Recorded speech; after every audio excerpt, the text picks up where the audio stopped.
raro todo, raro, medio preocupante. Hay que ver cómo va evolucionando. Me preocupó a mí personalmente y quisimos hablar con él, pero nos dicen que, ¿qué dicen? Que ya no habla más esta semana. Que esta semana no habla más. Declaraciones de Juan Grabois, diciendo, más o menos, no lo estoy citando textual, me preocupa lo que está pasando, pero más me preocupa que vengan los saqueos, una cosa así. La introducción de la palabra saqueos en el discurso político argentino no es muy feliz, porque ya tenemos la triste experiencia de los saqueos que en algún momento eran fogoneados por el propio peronismo, ¿no? Para que todo se pudriera. En general, lo que se dice, pero se dice y es incomprobable, es que la gente no va a saquear a menos que vean gente saqueando. O sea, no hay o sea, a la gente no se le despierta lo de saquear a menos que vean que sucede, y por eso en aquel momento el disparador de eso fue el propio peronismo, ¿no? Con Rucauf y con otra gente que intentaba y logró desestabilizar al gobierno. ¿Cómo está la situación? No, la situación financiera es muy delicada. Y el gobierno, básicamente muy delicada, ¿qué quiere decir? Que el central no tiene reservas, lo que venimos contando. Nosotros dijimos hace ya 3 semanas, 2 semanas, se acabó la guita. Sí.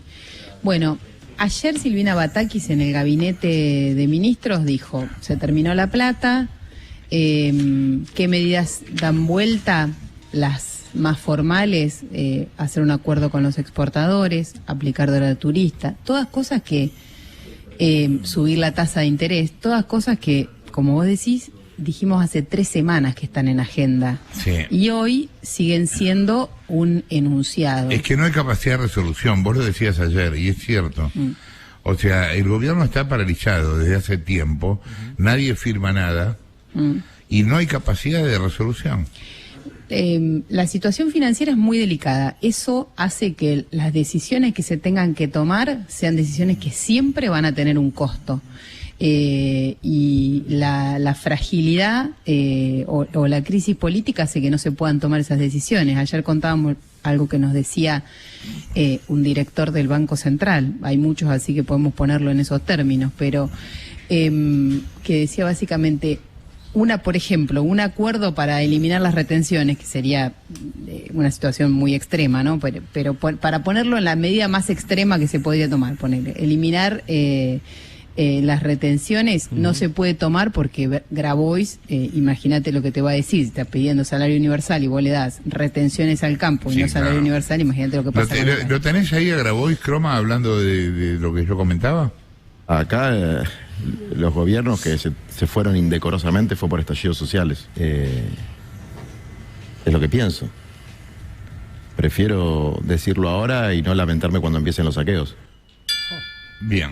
Jorge, ayer en Rosario hubo gente que fue a un supermercado, gente de Castells. Sí. Que estuvo y que negociaron y que hablaron. Pero que fueron a pedir, no que asaltaron. Pero en este clima, y después está el tema de lo que te conté ayer de la matanza, de las versiones que circulan entre los policías, a los que primero le suspendieron las vacaciones y después dijeron que solo suspenden vacaciones de jefes, donde lo que se dicen entre los policías es que inteligencia habla de la posibilidad de saqueos, y ayer circulaban fotos. Un tuit circuló. En un supermercado de la zona, con gente sentada en el estacionamiento.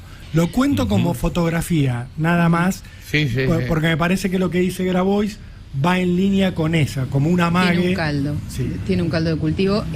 Agrego a eso que me consta que por lo menos 2 de las grandes cadenas de supermercados tienen este tema como preocupación y en agenda, claro, ¿no? lógico, lo tienen que la posibilidad de que le aparezca, no de saqueos, para ponerlo en términos claros, pero sí que esa cosa habitual y que pasa por abajo del radar en las cadenas de supermercados, que es que vaya un grupo chico a negociar un pedido de algo para un evento puntual que va a ser esa agrupación social en la zona, se transforme en un reclamo masivo frente a un supermercado. Jessica. Sí, lo que planteaba Rolo de Rosario era una práctica que se veía mucho, sobre todo sobre fin de año, Claro. acá en la provincia de Buenos Aires, era el conurbano, que era casi una negociación con las cadenas de Sí. supermercados y que se pactaba eso y trataba de no mostrarse para no generar efecto en cadena. Lo que pasó con Juan Grabois y las declaraciones de ayer en el acto y después a la noche en C5N, es decir, no es que fue un exabrupto en un discurso Claro. en Sí, frente dijo lo del que quería público. decir, digamos. Sí, exactamente, y a la noche fue mucho más duro todavía, porque a la noche es cuando hizo la declaración sobre no quería lamentar saqueos. Él sabe lo que está diciendo claramente, y lo que decían, incluso no solo en el gobierno, sino también en el kirchnerismo, donde se supone que él tiene una mayor sintonía, es que ven en él una gran sobreactuación en este momento. No dicen, está todo perfecto, no va a pasar nada. De hecho, están reclamando salario básico universal sectores del kirchnerismo, que no sería tan universal, lo están pensando mucho más acotado, están trabajando en un proyecto concreto, pero ven que ahí hay una sobreactuación y una situación enrarecida en determinados lugares. Rolo contaba lo de La Matanza. Y La Matanza es para mirar por qué. Gobierna el peronismo con Fernando Espinosa a la cabeza, que tiene una relación mala con Sergio Berni desde siempre.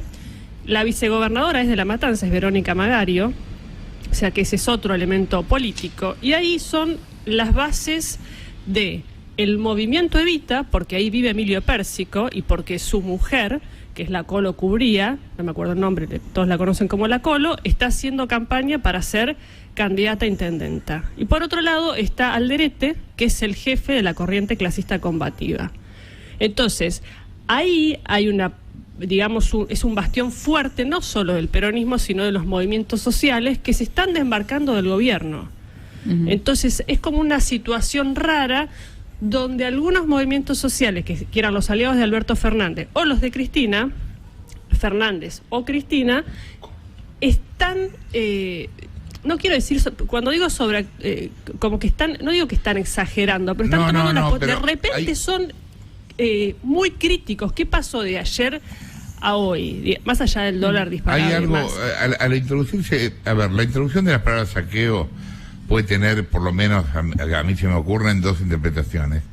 Una es que sea en efecto descriptivo y que el tipo esté viendo que esto puede pasar, y la otra es que sea extorsivo. O sea, también el saqueo es un fantasma que se agita. Sí. Aun cuando a lo mejor no vaya a pasar. Lo complicado es que ya está la palabra. Sí. ¿Me entendés? Alguien de nuestra clase política dijo la puta palabra. Hay como, sí, me haces acordar a cuando en economía, y nos pasaba mucho en el verano, cuando hay clima de aceleración de la inflación y nadie quiere decir hiperinflación. Claro. Por el riesgo, como si poner la palabra en agenda disparara la cuestión, ¿no? Acá es un poco lo mismo en un capítulo político, ¿no? El tema es que está en la calle, que lo instalaron en la calle. Esto es lo que a mí me llama la atención, Jorge. Cuando vos lo llevas a la policía, y teniendo en cuenta esto mismo que ratificaba ahora Jessica, hablábamos ayer, la mala relación de Espinosa con Berni, el clima se enrarece y mucho, porque cuando los policías empiezan a hablar del tema, es que la calle está hablando del tema en esa zona en particular. Y hay mucho efecto contagio en estas cosas. Si no sale alguien a decir que esto no va a ocurrir, dirigentes a plantear que lo de Grabois fue un exabrupto, el caldo de cultivo se sigue generando. Lo que pasa que ahí ocurre lo mismo que con las medidas económicas, ¿no? ¿Quién sale a decir que lo de Grabois es un exabrupto? O sea, lo tiene que decir el propio Grabois, ¿no? O el presidente. O el presidente, bueno, podría decirles. ¿Y a vos te parece que si el presidente dice eso, le da tranquilidad a la sociedad? ¿A cualquiera de ustedes le parece? Estamos hablando... No, el presidente, ese es el dilema que hoy tenemos. El presidente no tiene poder. No tiene más palabra. Punto. No tiene poder. Sí. No es un problema de palabra. Sí. Bueno, si tiene poder, tiene palabra. Sí. No tiene poder. El presidente hoy, lo hemos dicho esto, es el presidente formal de la Argentina. El presidente real, la presidenta real es Cristina, que lo empujó hasta el abismo casi, pensando que no iba a llegar, y yo no sé si no va a llegar. Y ahí después se va a arrepentir todo el mundo, la propia Cristina más que nadie, porque ella quiere despegarse de lo que está pasando. Ahí